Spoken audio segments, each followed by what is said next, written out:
di sant remercier préfet bi nga xam ne moo fi teewal nguur gi ñëw tey fekkee suñu délibération di sant conseillers yëpp bàyyiwuma kenn ndax yàlla dafa def tey ñoom ñëpp ñu ñëw en masse pour voter mu nekk nag benn jour bu historique ndax tey la ñu njëkk a voter budget département Kër Massar am na fi benn conseiller bu ko wax sànq donc histoire dina ko retenir que tey su ma juumul le 11 avril ci la ñu voté le premier budget du département de Kër Massar loolu bu la yàlla boolee ci loolu nga bokk ci mënoo lu dul sant yàlla donc au nom de tous les conseillers dañ ciy sant yàlla di leen gërëm ñoom aussi ndax voté nañ ko ci majorité bu écrasante 86 conseillers sur les 100 ñoo voté budget bi loolu sant yàlla la te day wane d'ailleurs session bi bañ ko ubbee ba léegi conseillers yi wane nañ seen engagement seen détermination feeñ na ci débat yi donc ku ci wax rek nga xam ni kii yéene la am ci département tey tamit vote bi wane na ko. waaw non koppoor yi moom néew na trop ndax tey budget bii ñu voté dafa toll ci 313 millions ak tuuti xam nga loolu pour département bu toll ni Kër Massar 680 et quelques habitants nekk fi am 6 communes tuuti na loolu te ba pare bu doon sax am na lu fi nekk mais dara def fi nekk ci wàllu infrastructure dara amul ci wàllu voirie lu bari des na ci wàllu infrastructure sanitaire scolaire yu bëri des na ci wàllu culture infrastructure culturelle donc département la boo xam dara amu fi wax naa ko ci sama rapport ci CRD bii ñu génn le 5 avril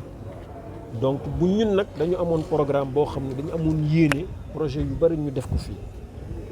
n'est-ce pas ci compétences yi nga xam ne nguur gi daf ñu koo transféré ndax dafa am 9 domaines de compétences yoo xam ne ay compétences transférées la ñun à travers domaines yooyu compétences yooyu dañ ci tënkoon benn programme boo xam ne moom lañ doon présenté waa Kër Massar mais loolu pour ñu réaliser ko ak 313 millions yi yaakaaruma mu mën a nekk ndax 313 millions yi 217 yi dafay dem ci wàllu défonctionnement ndax loolu mooy fonds de dotation bi 95 millions yi mooy dem ci wàllu fonds de mooy dem ci wàllu investissement mooy fonds de concours mais 95 millions mënoo ci réaliser li nga bëgg a réaliser tuuti na trop mënoo ci investir lu bari mais du tax ñu bàyyi wàccee suñuy loxo du tax ñu découragé ndax dañ ñoo fal boroom kër bu amul dépense sax day génn dem wuti dépense n'est-ce pas ñëw jox waa këram donc kon population yi dañ ñu wóolu suñ liñ ñu jox donte néew na du tax ñu bàyyi suñuy loxo dinañu takk suñu ndigg li nga xam ne loi bi may nañu ko code général de collectivité locale may ñu ko ñu utiliser prérogative yooyu pour dem wuti loo xam dinañ ñëw andi ko ci Kër Massar. mais c'est évident d'ailleurs ñoom xam nañ loolu ci li ma jàpp xam gi ñu xam ne foog ñu jàpp ci loolu moo tax ñu def CRD bi léegi li ñuy ñaan kay mooy CRD bi buñ ci paree comme moom nee na le 15 avril nañ ko andi document bi bon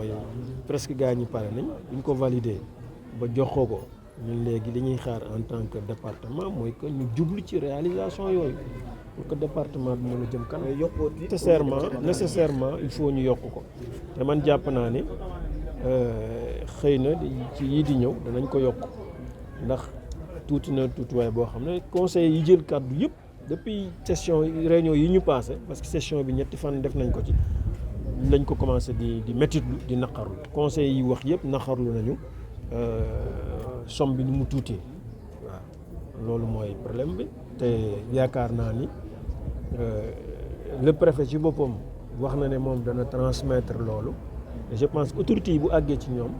la leen ci war danañ ko def te mooy yokk somme bi pour que département bi mën ci gis boppam.